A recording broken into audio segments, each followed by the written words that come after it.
కుమార్ అంటున్నారు ప్రశాంత్ ఎక్కడికి పారిపోలేదని లాయర్ రాజేష్ చెప్తున్నారు. లాయర్ రాజేష్ ఏం మాట్లాడారు ఒక్కసారి విందాం.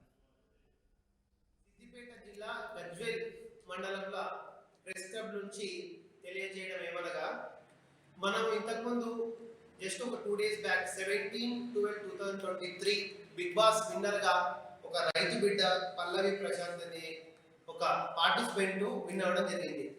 మన పక్కన వాళ్ళ తండ్రి తల్లి ఇద్దరు ఉన్నారు. ఏం పేరు? Godugu Satyanarayana, care of Gajwel. మీ పేరు? విజయమ్మ. వీళ్ళిద్దరూ పల్లవి ప్రశాంత్ యొక్క తండ్రి తల్లి. Pallavi Prashant Bigg Boss title win అయ్యి 4 కోట్లు తెలంగాణ ప్రజలకి 10 కోట్ల తెలుగు ప్రజలకి ఆనందం వ్యక్తం చేస్తున్నా కన్నా తల్లిదండ్రులకు మాత్రము ఏమాత్రం సుఖం లేకుండా పోయింది. యాక్చువల్గా ఒక చిన్న పొరపాటు ఇంకేదైనా పోలీస్ వాళ్ళు హైదరాబాద్ సిటీ పోలీస్ వాళ్ళు పల్లవి ప్రశాంత్ని అంటే ఒకవేళ టైటిల్ విన్ అయ్యాక ర్యాలీ పర్మిషన్ లేదు అని బయట అనౌన్స్ చేశారు, కరెక్టే. కానీ ఈ విషయం పల్లవి ప్రశాంత్ దగ్గరికి పోయిందా లేదా? ఎందుకంటే పల్లవి ప్రశాంత్ అనే ఒక వ్యక్తి దాదాపు 100 రోజుల నుంచి without mobiles, without communication, without any communication Bigg Boss house లోపల ఉన్నాడు. అతనికి ర్యాలీ జరుగుతుందా, ఆయన అభిమానులు బయట ఎంతమంది వచ్చిండ్రు, ఎంతమంది ఓటేసిండ్రు కూడా ఆయనకు తెలియదు. యాక్చువల్లీ మా రిక్వెస్ట్ పోలీస్ అథారిటీస్కి ఏంటంటే హైదరాబాద్ సిటీ పోలీస్ వాళ్ళకి, మీరు దయచేసి Arnesh Kumar versus state of Bihar గైడ్ లైన్స్ని పాటించి అతనికి ఏ విధంగా కూడా థ్రెట్ లేకుండా చూడగలని మా విజ్ఞప్తి. బిగ్ బాస్ విన్నర్ పల్లవి ప్రశాంత్ పరారీలో ఉన్నట్టుగా తెలుస్తుంది. రన్నరప్ అమర్దీప్ కార్ ధ్వంసం కేసులో ఆయన నిందితుడిగా ఉన్నాడు. అరెస్ట్ చేస్తారనే భయంతో పరారీలో ఉన్నట్టుగా తెలుస్తుంది. ఫోన్ కూడా స్విచ్ ఆఫ్ చేసినట్లుగా తెలుస్తుంది. ఇక ప్రశాంత్ అనుచరులను ఇప్పటికే పోలీసులు అదుపులోకి తీసుకున్నారు. కొమరవెల్లి సమీపంలోని ఓ ఊర్లో ఉన్నట్లు గుర్తించారు పోలీసులు. రైట్, ఇక మా ప్రతినిధి మహేష్ లైవ్లో జాయిన్ అవుతున్నారు. మహేష్, బిగ్ బాస్ విన్నర్ రైతు బిడ్డగా చెప్తున్నటువంటి ప్రశాంత్ రన్నరప్ అమర్దీప్ కార్ ధ్వంసం కేసులో A1 నిందితుడిగా చేర్చారు హైదరాబాద్ పోలీసులు. అయితే ప్రశాంత్ ప్రస్తుతం పరారీలో ఉన్నట్టుగా తెలుస్తుంది. ఏం జరుగుతుంది, ఆయన స్వంత గ్రామంలో ఏం చెప్తున్నారు, దీనికి సంబంధించి పూర్తి సమాచారం ఏంటి? సిద్దిపేట జిల్లా గజ్వేల్ మండలం కొలుగూరు గ్రామానికి చెందిన బిగ్ బాస్ 7th విన్నర్ పల్లవి ప్రశాంత్ ఇప్పటికే ఒక గ్రామానికి చాలా మంది అభిమానులు కావచ్చు, తన మిత్రులు కావచ్చు, చాలా మంది రావడం జరిగింది. అందులో భాగంగానే హైదరాబాద్ లో జరిగిన సంఘటనలు చూసుకున్నట్లయితే ప్రశాంత్ పై ఎవరో చేసిన దానికి మా పైన బురద జల్లడమే కేసులు నమోదు చేసి అవి ఆన్లైన్ లో పెట్టకపోవడం బాధాకరం అని చెప్పి నిన్న గజ్వేల్ ప్రెస్ క్లబ్ లో వాళ్ళు ప్రెస్ మీట్ కూడా పెట్టడం జరిగింది. తల్లిదండ్రులతోని సత్తయ్య అండ్ విజయతో కలిసి రాజేష్ కుమార్ అడ్వకేట్ కలిసి మాకు ఆన్లైన్ సౌకర్యాన్ని కల్పించాలి, ఎందుకంటే కేసు అయినట్టు వీరు నోటి మాటలతో చెప్పకుండా మాకు ఆన్లైన్ ద్వారా మీరు నమోదు చేసినట్టయితే మాకు బాగుంటుంది తప్ప మాకు బిగ్ బాస్ 7 వచ్చిన విన్నర్ గా వచ్చినటువంటి మాకు ఎటువంటి సంతోషం లేదని చెప్పి ప్రశాంత్ తల్లిదండ్రులు కావచ్చు, రాజేష్ సంబంధించిన వారు కూడా చాలా వాపోతున్నారని చెప్పవచ్చు.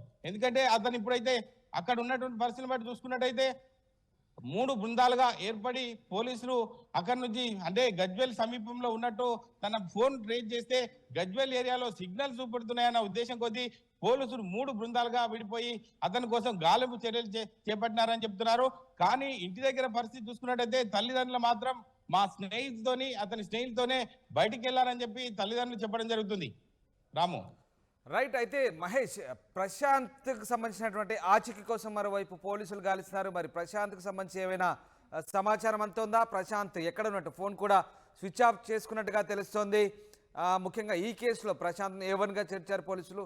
అలాగే ప్రశాంత్ సోదరుడు మనోహర్ సంబంధించి కూడా, ప్రశాంత్ ఫ్రెండ్ వినయ్కి సంబంధించి కూడా పోలీసులు గాలిస్తున్నట్టుగా తెలుస్తుంది. ప్రస్తుతం వాళ్ళ ఆచూకీ కోసం పోలీసులు ఎలా గాలిస్తున్నారు, అలాగే వాళ్ళకి సంబంధించిన సమాచారం ఏమైనా దొరుకుతుందా? అంటే ఇప్పటికే ఒక 4 పైన A1 గా పల్లవి ప్రశాంత్ పై నమోదు చేయగా ఇంకా 3 పై కూడా కేసులు నమోదు చేసినట్టు పోలీసుల సమాచారం అయితే మనకు తెలుస్తుంది. మాకు బిగ్ బాస్ వచ్చిన సంతోషం మాకు లేదు, ఎందుకంటే ఎవరో దాడులు చేస్తే మా కొడుకుపై ఇటువంటి నిందలు మోపడం కరెక్ట్ కాదు అని చెప్పి తల్లిదండ్రులు వాపోతున్నారు. అంటే ప్రశాంత్ ఎక్కడున్నారు ఏందని చెప్పి మాకు ఇప్పటి వరకు తెలియదు. ప్రశాంత్ బయటికి వెళ్ళాడు, మిత్రులతో వెళ్ళారు తప్ప మరి పోలీసులు తీసుకువెళ్లారా, ఇటు మిత్రులు తీసుకువెళ్లారా అని చెప్పి ఇక తల్లిదండ్రులు కూడా అంతర్గతంగా వాళ్ళు ఏం చెప్పలేని పరిస్థితిలో ఉందని చెప్పవచ్చు. అదే ఉద్దేశం కొద్దీ నిన్న గజ్వెల్ ప్రెస్ క్లబ్ లో వారి తల్లిదండ్రులు కలిసి మాకు ఎటువంటి ఆధారాలు చూపెట్టకుండా మా కొడుకుపై కేసు నమోదు చేస్తున్నట్టు పోలీసులు చెప్పడం ఇది ఒక విడ్డూరంగా ఉంది. కాబట్టి మేము చాలా తీవ్ర అభ్యంతరం వ్యక్తం చేస్తున్నామని చెప్పి తల్లిదండ్రులు కూడా చెప్పడం జరిగింది. ప్రశాంత్ ఎక్కడున్నాడు ఏంది అని చెప్పి మాకు కూడా నిన్నటి నుంచి మాకు ఎటువంటి సమాచారం లేదు, మాకు ఫోన్లు కూడా కడవడం లేదని చెప్పి ఈ యొక్క ప్రశాంత్ తల్లిదండ్రులు కూడా చెప్పడం జరిగింది. రాము రైట్. అలాగే మహేష్, ప్రశాంత్ తన లాయర్ ద్వారా పోలీసుల ఎదుట హాజరయ్యే అవకాశాలు కనిపిస్తున్నాయి. ఎందుకంటే ఈ కేసులో దాదాపు 4-5 కూడా నిందితులుగా చేర్చిన పరిస్థితి. సో కేసు ఫైల్ అయినందున ఆన్లైన్లో కూడా చేయలేదంటూ ఆయన లాయర్ చెప్తున్న పరిస్థితి. ఆయన లాయర్ ద్వారా ప్రశాంత్ పోలీసుల ఎదుట హాజరయ్యే అవకాశాలు ఉన్నాయా? అదే ఇప్పుడున్న పరిస్థితులను బట్టి చూసుకున్నట్టయితే వాళ్ళు కేసులు నమోదు చేస్తున్నామని చెప్పి వాళ్ళు చెప్పిన మాటలను కూడా మేము తప్పుపడుతున్నామని చెప్పి లాయర్ నిన్న గజ్వెల్ ప్రెస్ క్లబ్ లో ప్రెస్ మీట్ పెట్టడం జరిగింది. ఎందుకంటే మాకు ఆన్లైన్ ద్వారానన్నా రిసిప్ట్ పంపిస్తే కేసు అయినట్టు మేము భావిస్తాం తప్ప మీరు ఇష్టం వచ్చినట్టు చేస్తే ఈ వచ్చిన బిగ్ బాస్ సంతోషం కూడా మాకు లేదు. మీ ఆధారాలతో మాకు చూపెట్టినట్లయితేనే మేము పరిగణిస్తాం. ఎందుకంటే ఎవరో చేసిన తప్పులను మేము స్వీకరించడం ఏంటి, అక్కడ జరుగుతుంటే ఎంతో మంది వస్తుంటారు పోతుంటారు కాబట్టి అభిమానులను ఎవరిని కూడా ఆపే పరిస్థితి ఉండదు. కాబట్టి మరి ప్రశాంత్కి సంబంధించిన వారు చేశారా, ఇంకా వేరే వారికి సంబంధించిన వారు చేశారా అని చెప్పి కోణంలో పోలీసులు దర్యాప్తు చేయాలని చెప్పి ఈ యొక్క ప్రశాంత్ వాళ్ళ తల్లిదండ్రులు కావచ్చు, ఈ యొక్క అడ్వకేట్ రాజేష్ కుమార్ కూడా అభిప్రాయం వ్యక్తం చేస్తున్నారు. Ramu right, thank you very much Mahesh, thanks for the update. ఇది మొత్తం మీద మరోవైపు ప్రశాంత్ లాయర్ మాత్రం ప్రశాంత్ తల్లిదండ్రులతో కలిసి ప్రెస్ క్లబ్లో మాట్లాడారు. ఫైల్ అయిన కేసులను ఎందుకు ఆన్లైన్లో నమోదు చేయలేదని ఆయన ప్రశ్నిస్తున్నారు. అలాగే ప్రశాంత్ ఎక్కడికి పారిపోలేదంటూ ఆయన లాయర్ రాజేష్ కుమార్ చెప్తున్నారు. మొత్తం మీద 3 నెలల పాటు బిగ్ బాస్ హౌస్లో ఉన్న ప్రశాంత్కి బయట వ్యవహారాలకు ఎలాంటి సంబంధం లేదు, బయటకు కమ్యూనికేట్ చేసేటువంటి పరిస్థితి కూడా లేదు. కానీ అక్కడ జరిగిన అల్లర్లు గొడవలకు ప్రశాంత్కు ఆపాదించి ఆయన్ని బాధ్యునిగా చేయడం సబబు కాదంటూ ఆయన లాయర్ వాదిస్తున్నాడు. ఆయన లాయర్ ఏం మాట్లాడారో మరొకసారి చూద్దాం. భయపడుతుంది యాక్చువల్ ఇదంతా వాస్తవం. కన్నీళ్ళు కూడా పెట్టుకుంటుంది యాక్చువల్గా చూస్తూనే ఉన్నారు. ఇది అంతా దీనికి ఇంకొకటి ఇలాంటి సిచ్యువేషన్ కి కూడా ఆన్సరబుల్ చెప్పాల్సిన బాధ్యత కూడా హైదరాబాద్ పోలీస్ కి ఉంది. అమ్మ నువ్వు ఏడవకు, నేను చూసుకుంటా, ఓకేనా? నువ్వు ఏడవకమ్మ,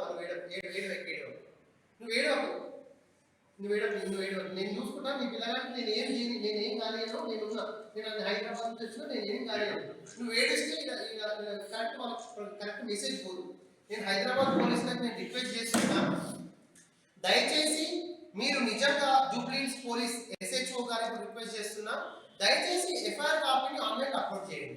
779 అండ్ 780 ఆఫ్ 2023 FIR కాపీని అప్లోడ్ చేయండి. పాపం ఈయన విన్న 48 అవర్స్ కూడా కాలే.